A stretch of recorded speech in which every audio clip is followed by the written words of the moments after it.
রাঙ্গুনিয়া নগর পঞ্চায়েতের 10 নম্বর ওয়ার্ড। এখানে সঠিক সময়, যেটা ইলেকশন কমিশনের সার্কুলেটেড টাইম, ঠিক 7টায় ভোট স্টার্ট হয়েছে। এখন পর্যন্ত ভালো কাস্টিং আছে।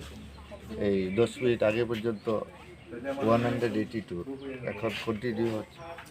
আমরা আশা করি নির্ধারিত সময়ের মধ্যে যদি সব ভোটার আসে, আমরা এটা কমপ্লিট করতে পারবো এবং স্মুথলি হচ্ছে। আমার চতুর্দিকে দেখতে কোনো কমপ্লেন নেই এবং চতুর্দিকে আমাদের সিকিউরিটি ফোর্সরা আছে। এখানে একজন এআরও, সেক্টর ম্যাজিস্ট্রেট এবং পুলিশের যারা আছে, আধা সামরিক বাহিনীর যারা আছে, সমস্ত দিক থেকে একদম আমরা ব্যবস্থা দিয়েছি যাতে ভোটাররা সঠিকভাবে এবং কোনো ভয়ভীতির যাতে প্রদর্শন না হয়, তারা নিজস্ব ভোট যাতে সঠিকভাবে দিতে পারে। এর জন্য আমরা আশা করছি যে নির্ধারিত সময়ের মধ্যে আমরা ভোট শেষ করতে পারব। ধন্যবাদ। ঠিক আছে।